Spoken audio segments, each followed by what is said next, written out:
Hey, Kyle Querec here, and for the holidays, we have a very, very special guest. He is the director of the Center of Innovation in the Arts for the great Juilliard School. He's a composer, a producer, an amazing communicator. He is Edward Bilous, and is today here on Music Monday. Come now.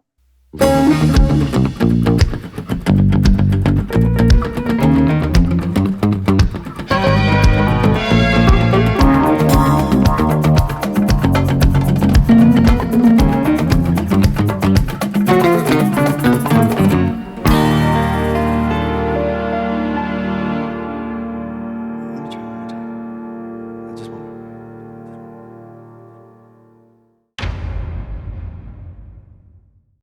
Okay, Ed, was there a moment or moments, can you take us back to when you were kind of introduced to music? Was it someone in your family, a neighborhood kid, a composer, a musician? Can you take us back to that?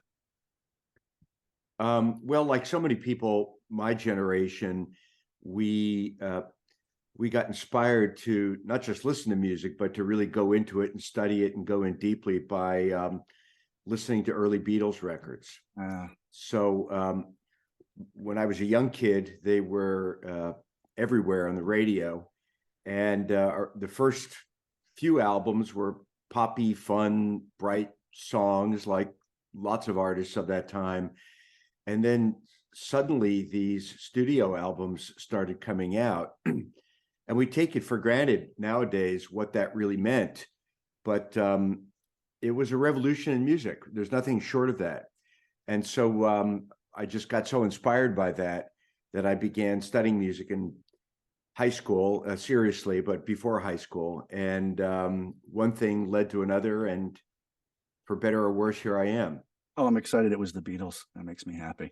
Yeah, All right. a lot of young people don't realize that it's uh, because production value is so high nowadays Yeah, that you could listen to some of those early records and they sound very sort of quaint or dated or whatever. But the real key there that's so significant is that up until the early 60s, records were really documentaries, which meant that a good record, you would judge a good record because it sounded like what the artist sounded like on stage. that's a great point. So Yeah, records would win Grammys because they sounded just like the artist sounded just the way they would in whatever hall they're playing in.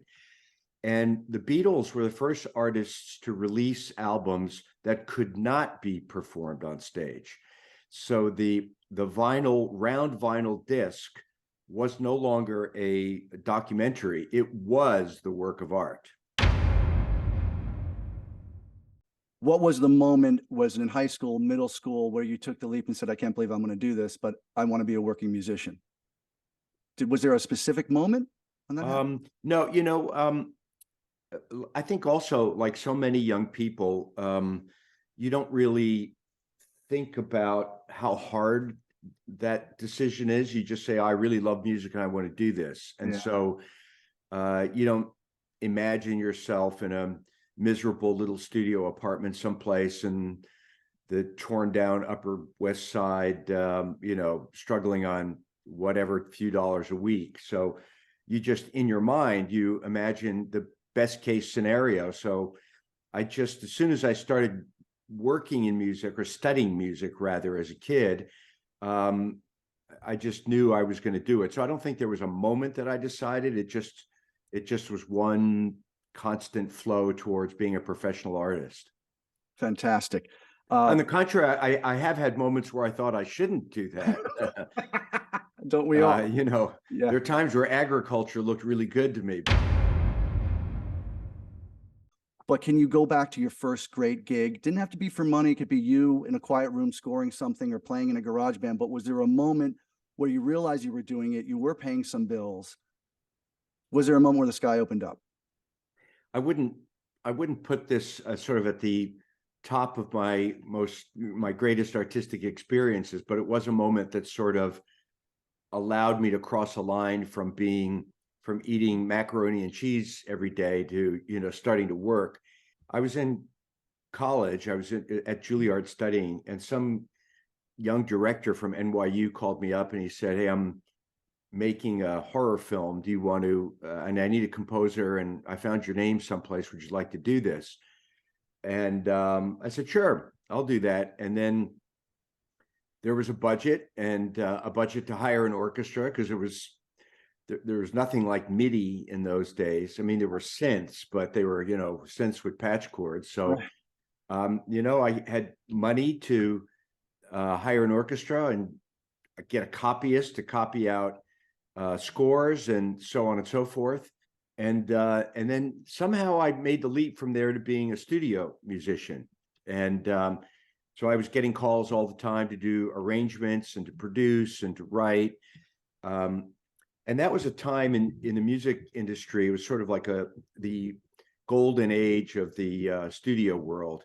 It was a time when media, meaning television, radio, and film, had really come to full fruition. I guess in the negative sense, that means you couldn't get away from it, right? It was sort of everywhere in our lives. A good point. But technology had not yet replaced humans with machines. Right. So every time you turned on the radio or turned on the TV or whatever, there was music there, and every piece of music that you heard meant that sometime in the not too distant past, there was a room filled with musicians playing that thing. I'm guessing, Ed, that was late 70s to early 90s. I'm thinking. Yeah. Yep. Okay. That's exactly right. Okay.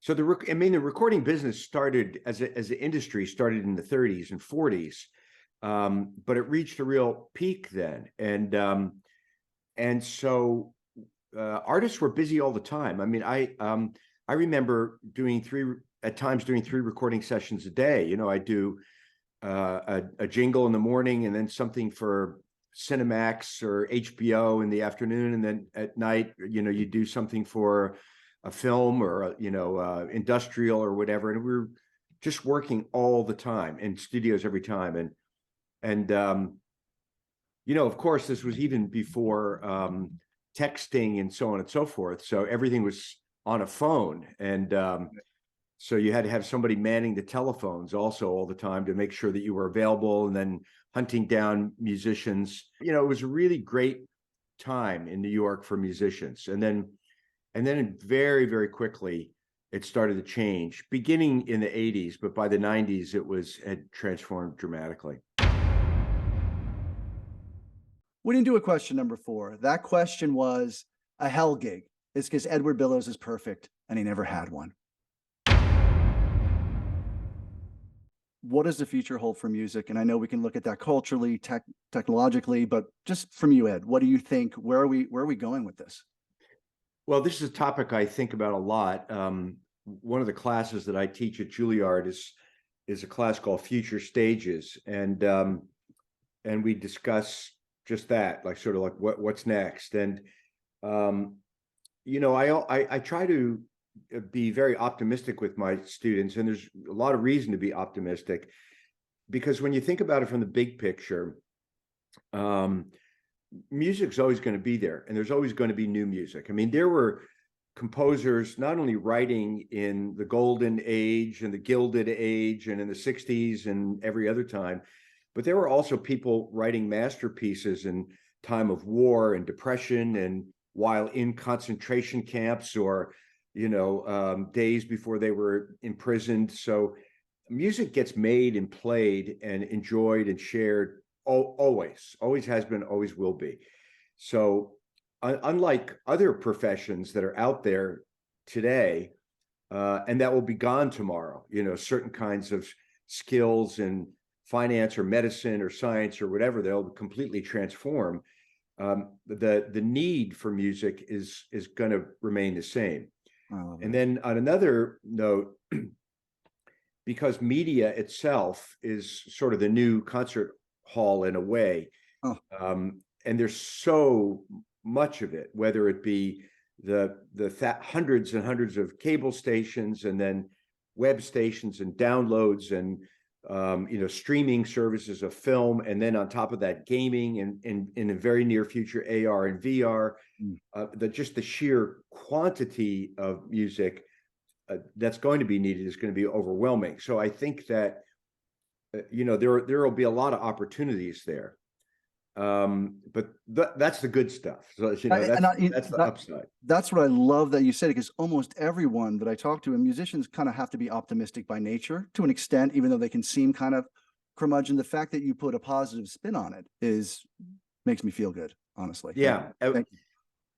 I do think that's true. And also, I remember being a young artist, and so many people that were older than me would complain about, how they never got a break because they couldn't get the attention of a record label. Right. Well, hell with that now, It's over. It's over.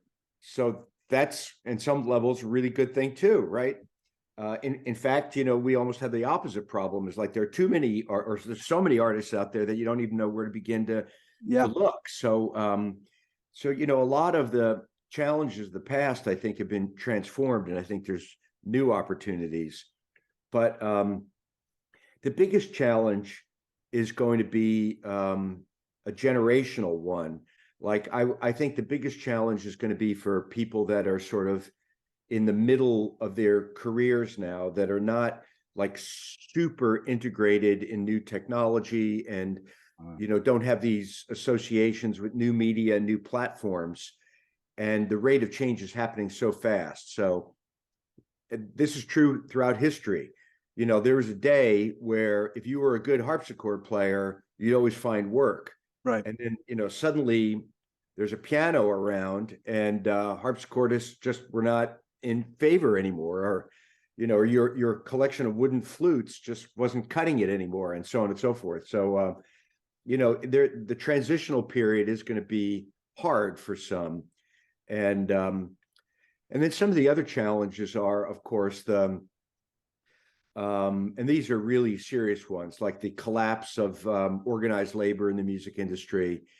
The musicians union has been completely ineffective at dealing with change, unlike, say, other forms like SAG or AFTRA, in which actors and voiceover actors are still making pretty good money on royalties and things. Executive producers just walk around the labor, and so there's really no protection there. And then the terrible issues with organized labor, with the loss of money and so on and so forth. Huge resources have been squandered, and so there's nobody to protect your back that way anymore. Yep. So you've got to be, your own artist, your own producer, and your own agent and your own attorney. That's very hard. Yeah, they didn't teach you in music school or conservatory how to adapt. You had to play in 7 and A flat, and you get that down, and that's impressive. But the ability to adapt is so important for a musician, and it's hard. Right. I mean, I think different schools concentrate on that more than others. Yeah. And so different schools are sort of facing a different kind of challenge. I mean, I do think that one thing that technology, and then finally COVID, has taught everybody is that it doesn't matter whether you're a player or a composer or an arranger or producer, you have to be able to do some of your work online. A 22-year-old Ed Bilous coming out right now, and I know you had some success early on, even at school, and you started kind of working almost right away. But in today's environment, today's landscape, if you were teaching yourself and he's coming out this May at 22 in this environment, how would you attack that? There's some things that are different from the old days and some things that are the same. For example, the getting started has always been a little bit of a catch-22, meaning that it's hard to start getting work unless you've done work. Yeah. So if you're interested in film, or if you're interested in studio or production work, or if you're interested in composing for dance and ballet or theater or whatever, it's hard to get somebody to hire you unless you have a track record. Right. So that's just sort of a given.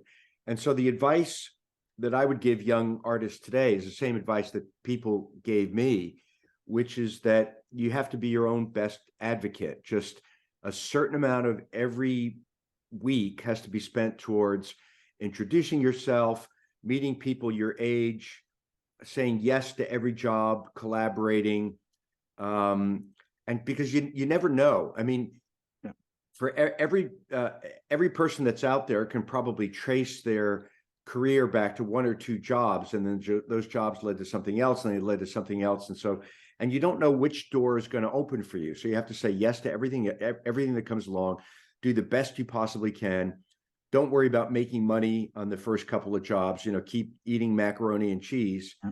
And then when you start to make money, immediately invest it into your gear and your studio and getting an assistant. And things do change eventually.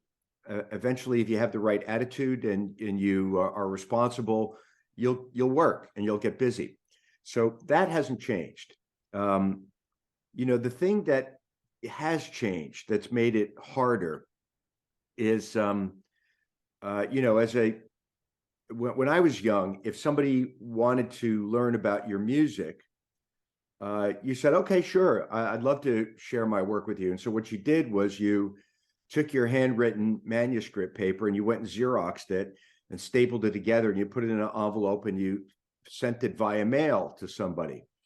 And nowadays they'll say, gee, we'd want to learn about your music, send us show us a link to the video of your fully produced work directed by an Academy Award director. And there's a much bigger threshold of how to cross to break through. I mean, I will say that a lot of producers and directors and people that hire you, while they know far less about music than they used to, like they may not know the difference between a clarinet and an English horn, or one rhythm or another, they have very high sense of production value.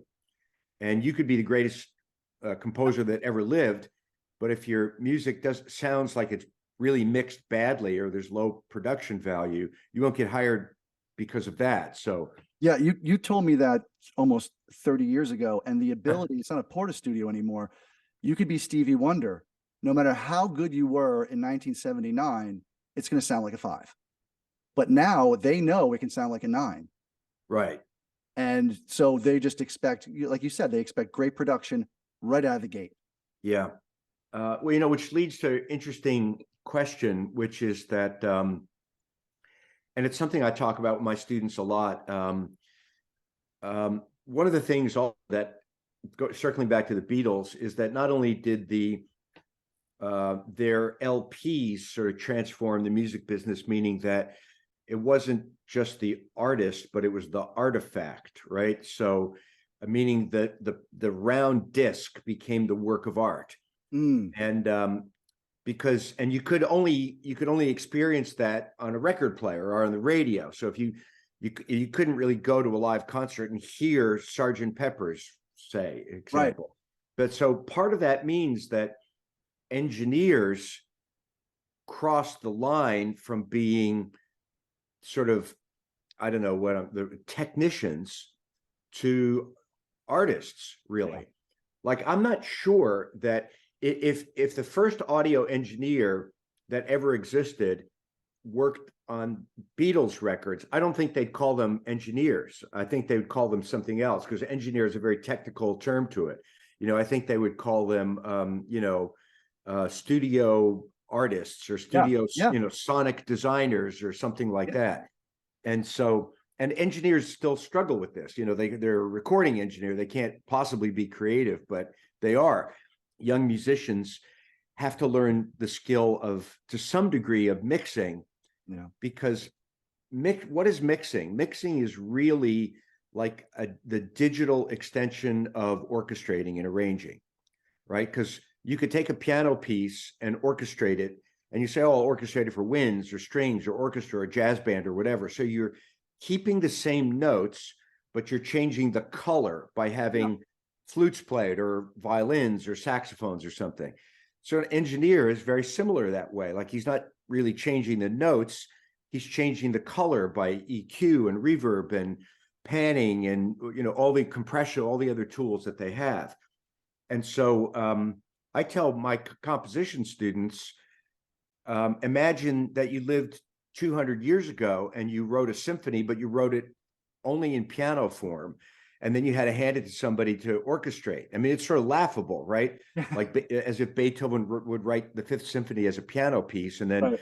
turn it over to, Hans Schmenderlich to go, turn it into an orchestra piece. So I would say to the young composers today, you write a piece of music and then you turn it over to engineer. You're turning over a big part of the creative process to somebody else. So either engineers should get co-creator credit or some kind of creator credit, or you learn how to do it yourself also and take more responsibility for your creative effort.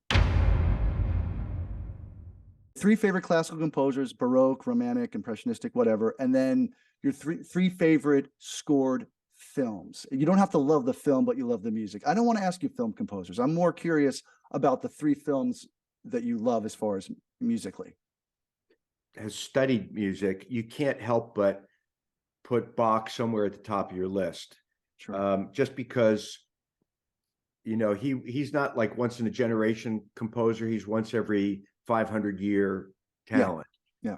And so there's a sense of awe about him that is unmatched, I think. Yeah. On a personal level, when I was a student, I studied. One of my teachers was a guy named Krzysztof Penderecki, and I wanted to study with him because I wanted to learn about the avant-garde. He was like the king of the avant-garde in the mid 20th century, and when I went to meet him at Yale to study, he said, "You shouldn't be listening to all this contemporary music. He said, you should listen to Mahler." And I said, "Why?" And he said, "Because your generation is not going to be starting an era. You're going to be watching the end of an era." Oh, And wow. that's what Mahler did. And he said, you have to learn about composers that witnessed the end of an era. And so to some degree, that's really right. And I do sort of feel myself sort of chronologically that way. Like I'm certainly too old to sort of like be part of starting an era, but I watching the end of one, so all you do is turn on nightly news and you see that. So Mahler's up there at the top of my list. I've come to really love his music. And he's also influenced so many composers. I mean, Hollywood would not be Hollywood without Mahler. John Williams wouldn't be John Williams without Mahler. Certainly, Hans Zimmer wouldn't be Hans Zimmer without Mahler. And now this latest film that came out, Tar, with Cate Blanchett, where she's playing a conductor conducting Mahler. Oh, and if you Google epic film scores, or who was the first epic film score composer, it's always Mahler. So lately it's been Brahms, but that that might change. And for Brahms, it's because of his absolute economy of scale. Like, he'll write material that's just a bar or 2 bars long or 4 bars long, and then spin out a symphony that's 40 minutes out of 2 bars of music. And that sense of economy, I think, is just, just incredible. And when I think of Brahms, it's just so beautiful. I mean, oh yeah, beauty. Okay, so those are the three classical guys. Can you give us 3 films that you love the music on?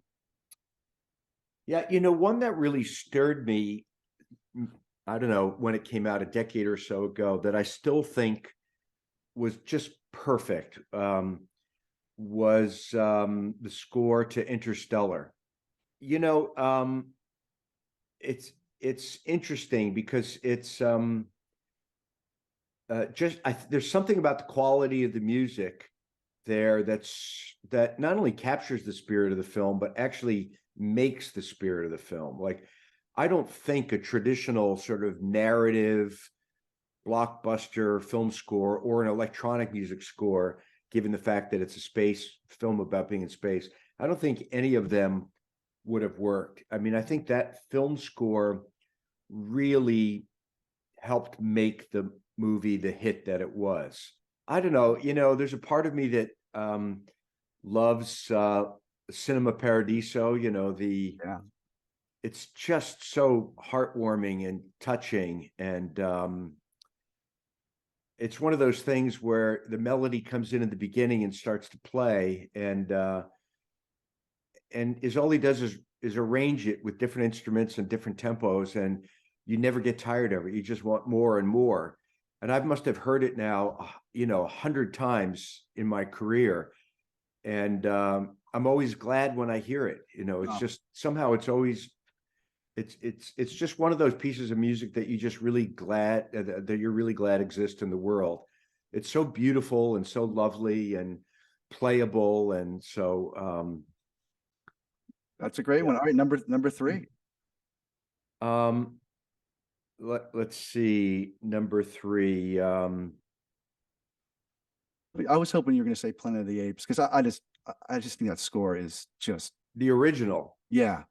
It's funny. I was that was on the tip of my tongue. I wasn't Oh, sure I was going to say that, but it actually was something I was thinking about, because it was just oh. so innovative. I met it was that James Golds- Jerry Goldsmith. Jerry Goldsmith, right? No, I didn't meet Jerry, but that was an incredibly innovative score, and again, that's not a film score that you sort of play in your car while you're driving around, or Right. put on your earbuds as you're walking your dog, unlike Cinema Paradiso. But it's hard to imagine a score that better suits a film than that. Absolutely. Okay. But another, I also think, I think The Mission and by Morricone, that's such a beautiful piece. And I hate to sound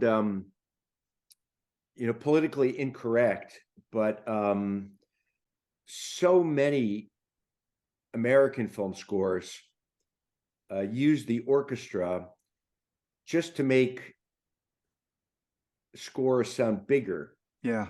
um, but they don't really write them in a way that have beautiful thematic capabilities. I admire those works a lot. I mean, there's so many composers. These scores sound incredible, and of course now even the sample library sounds so incredible. Yeah. Um, but boy, there's something about these Italian and French composers that come from a tradition of just centuries of great writing themes from operas and symphonies and ballets, and Cinema Paradiso and Morricone, the Mission, are two great examples of that. Yeah, I was just going to put a plug in for Penderecki, who just died about 5 years ago. But and most people know him as sort of the one of the great composers of the European avant-garde in the 60s and 70s, and his famous piece, The Threnody for the Victims of Hiroshima. But he wrote an unbelievable film score to a Polish film called Katyn, Katyn, I'm writing it down. and it's a really great example of how of an artist who was really known as a significant classical composer, but who went on to write brilliant film music and was completely successful in that arena as well. So I would ask your young composers to go look that up. The film is Katyn, Katyn. Well, three subjects: food, sports, or travel. Pick one, and we'll go. But let's talk travel. Why not? Okay. But what cities or countries or towns would you love to go to make music with some of the best musicians in the world? Where would you love to do that? Three places. Oh, that's really an interesting question. I want to tie it into music. I know it'd be nice to be, Saint Martin, sipping a cognac, whatever. But I wanted this to be kind of musically tying the music into it as well as the location. Yeah, that's a really good point. And I remember uh, trying to find out, like, where's the best place to find world music, and it really is Brooklyn. So if it doesn't matter if you want Sufi music or shakuhachi or Cajun accordion players or banjo players or Right. Tuvian throat singers or Georgian choral singers, it really doesn't matter. They all end up being in Brooklyn at some time. That's That said, that I know that doesn't answer your question because I'm already sort of in New York, so that doesn't yeah. qualify. I'm waiting for Paris and Morocco, and you throw Brooklyn my way. Love it. Yeah, so I think Paris is one of them because Paris has really, um, there's a lot of sort of Middle Eastern and African musicians that live in Paris. I would say of all of Europe, it's probably has the strongest African and Mideast community and great studios as well. I'd like to record in South Africa, I think. Wow. Okay. Um, Why? well, it's such a musical country, Really? and I have a lot of former students that live there. I've done some work for the United Nations, and we've recorded with artists there as well.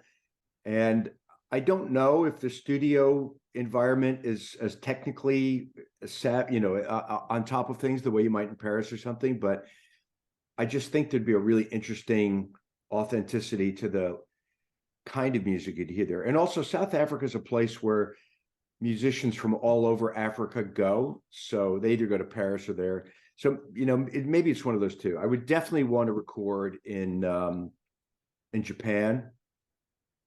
Okay. So for some of the same reasons as Paris, that it's wonderful musicians. It's a magnet for arts in Asia.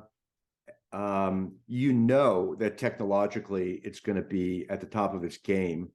Yeah. Oh yeah. And really polite, respectful artists, and then great food after the recording session. I have to have that. Number nine. Number nine. So we're doing a concert at Juilliard. Anybody who's watching this is invited to come. It'll be on February 6th at the Sharp Theater at Lincoln Center.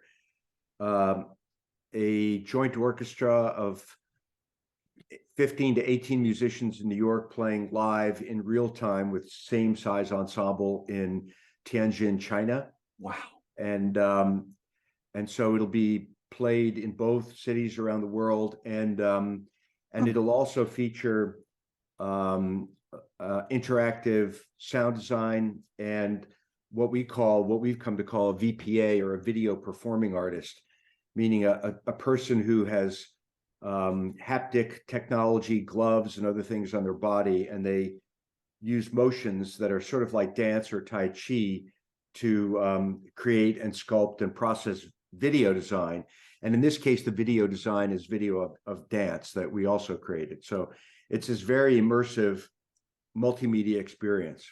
Fantastic. We'll have that in the links. And that's the last question. And this is just a thank you to you. But can you tell us what else besides that? And we'll get the date for that and the location. Besides that great concert, is there anything else going on with Ed Bilous? Yeah, there's two projects that I'll be putting out there. Another one is through Juilliard, and we're doing a similar collaboration with Cremona, Italy, the Stouffer Academy there.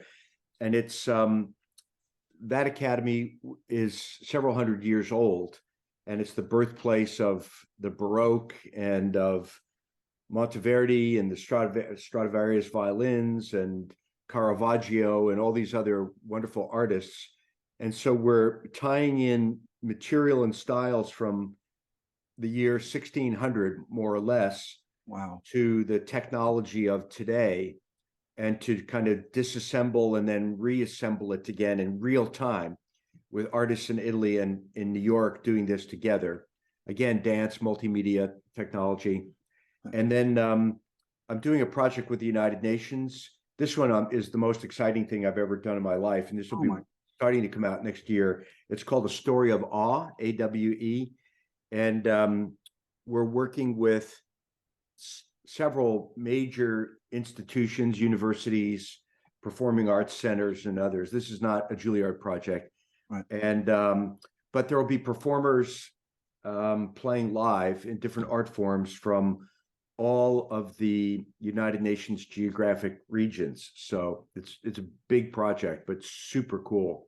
I'm so glad that you're involved in it, because having someone like you lead the way, and that gives me to, I just want to thank you, Ed, for joining us. And without embarrassing you or me, I can count on one hand. We all know great players, great writers. The thing about you that always hit me is it's one of the rarest quality of all. When you spend time with you in a musical situation, you walk away a better musician, whether it's 5 minutes, 5 years. Your students are very, very lucky to have you. And Ed, I can't thank you enough, man. You're a unicorn. Well, thank you so much. It's very kind of you to say. I'll make sure to have my students watch this so that they could feel thankful that they just took the semester with me. I'm not sure all of them feel that way, but thanks anyway. They do. Thanks again, Ed, for joining us. I appreciate it. I honestly wish that interview was 4.5 hours. To just keep going, and keep going. I think you can tell he's brilliant. And as I said to him as I was leaving, Ed Bilous, I can count on one hand, maybe one or two fingers. You spend time with him in a musical situation and you walk out a better musician. I can't think of a better legacy, a better imprint, a better influence to have on planet Earth. It was Ed Bilous. You were watching Music Minded. I'm Kyle Querec. Merry Christmas. Can you feel